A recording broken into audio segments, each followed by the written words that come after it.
प्रणाम साथियों। अधिकतर देखने में आता है कि सभी इस बात को सोचकर संशय में रहते हैं, परेशान होते हैं कि हम किस प्रकार से यज्ञ करें।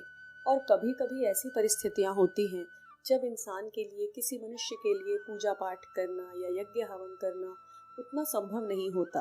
उस समय पे वह सोचता रहता है कि मैं किस प्रकार से अपनी पूजन विधि अपनाऊं और अपने कष्टों से मुक्ति पा सकूं या फिर अपने लिए कोई मार्ग निर्धारित कर सकूं।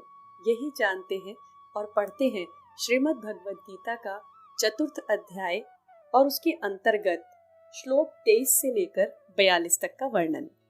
इस भाग में श्री कृष्ण भगवान अर्जुन को समझा रहे हैं कि जिस व्यक्ति की आसक्ति पूर्णतः नष्ट हो चुकी है, जो सदैव देह अभिमान और ममता से रहित रहता है, जिसका चित्त परमात्मा के ज्ञान में पूरी तरह स्थिर है, ऐसा केवल यज्ञ संपादन के लिए ही कर्मों को करने वाला मनुष्य अपने संपूर्ण कर्म भली भांति विलीन कर देता है। और जिस यज्ञ में अर्पण ब्रह्म है, हवन किए जाने वाले द्रव्य भी ब्रह्म है और ब्रह्म रूप कर्ता के द्वारा ही ब्रह्म रूप अग्नि में आहुति देना रूप क्रिया भी ब्रह्म है, उस ब्रह्म कर्म में स्थित रहने वाले योगी द्वारा प्राप्त होने वाले फल भी ब्रह्म ही है।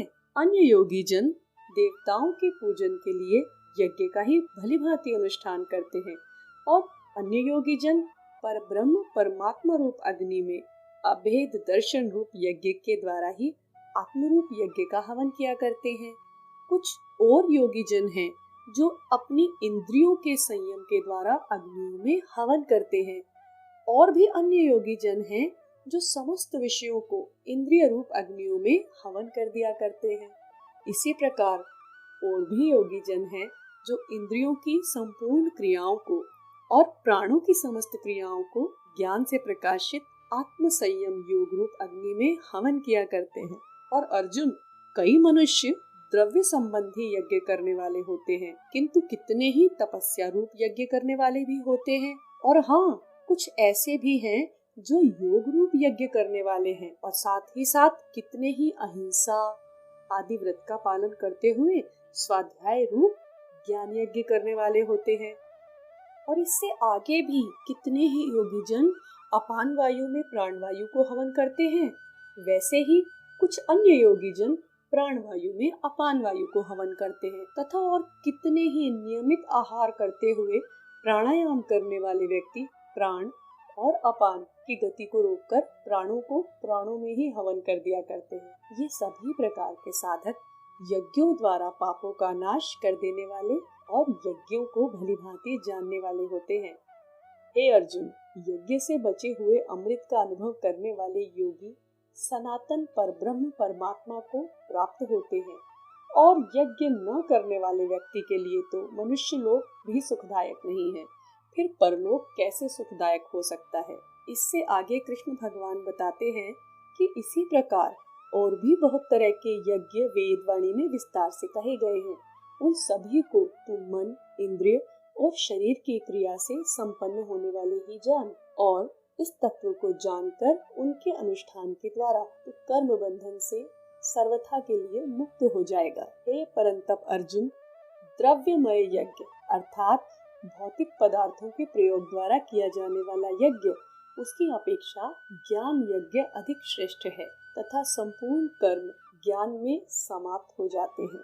इस ज्ञान को तू तत्वदर्शी ज्ञानियों के पास जाकर समझ, उनको भली भांति दंडवत प्रणाम करे, उनकी सेवा करे और कपट छोड़कर सरलता पूर्वक प्रश्न पूछने से परमात्मा तत्व को भली भांति जानने वाले ज्ञानी महात्मा तुम्हें उस तत्व ज्ञान का उपदेश देंगे, जिसे जानकर फिर तो इस प्रकार मोह को प्राप्त नहीं होगा। हे अर्जुन, जिस ज्ञान के द्वारा तू संपूर्ण भूतों को अर्थात जीवों को, जीवात्माओं को अपने में और मुझ सच्चिदानंद घन परमात्मा में देखेगा।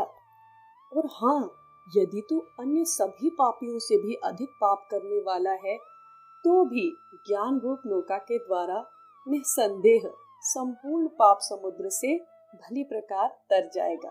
क्योंकि हे अर्जुन, जैसे जलती हुई अग्नि ईंधनों को भस्म कर देती है, वैसे ही ज्ञान रूप अग्नि संपूर्ण कर्मों को भस्म कर देती है।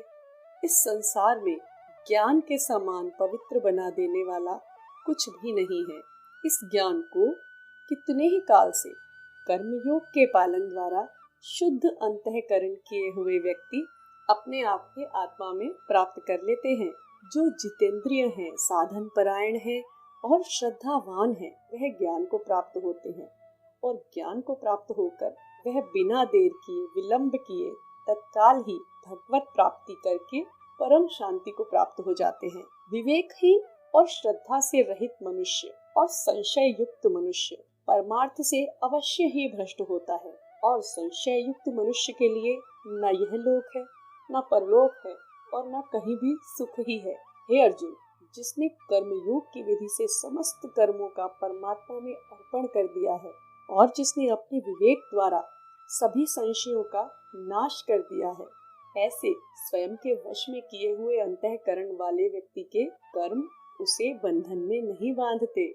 अतः हे भरतवंशी अर्जुन, तो अपने हृदय में स्थित इस अज्ञान जनित संशय का विवेक ज्ञान रूप तलवार द्वारा छेदन कर और समत्व रूप योग में स्थित हो जा, अर्थात उचित कर्म योग में स्थित हो जा और युद्ध के लिए खड़ा हो जा। यहाँ पर श्रीमद् भगवद गीता का 4th अध्याय संपूर्ण होता है। इस भाग में हमने अनेक प्रकार के यज्ञ को जाना। यह जाना कि मनुष्य किस प्रकार अपनी प्रकृति के अनुसार यज्ञ एवं हवन की विधि अपनाकर कर्म बंधनों से मुक्त हो सकता है, संशय रहित हो सकता है, मोह और आसक्ति से विरक्त हो सकता है। बस हमें अपनी प्रकृति के अनुसार अपने लिए यज्ञ का चुनाव करना है कि हमें अपने विकार मिटाने हैं और कौन से विकार को पहले मिटाना है। आशा है आपको सुनने पर सुखद प्राप्ति हुई। यदि हाँ, तो शेयर कीजिए जिससे अन्य कोई भक्त लाभान्वित हो सके। चैनल को सब्सक्राइब कर लीजिए और नोटिफिकेशन ऑन कीजिए, जिससे श्रीमद् भगवद गीता का अगला भाग आप तक शीघ्र अतिशीघ्र पहुंच सके। श्रवण हेतु धन्यवाद एवं प्रणाम।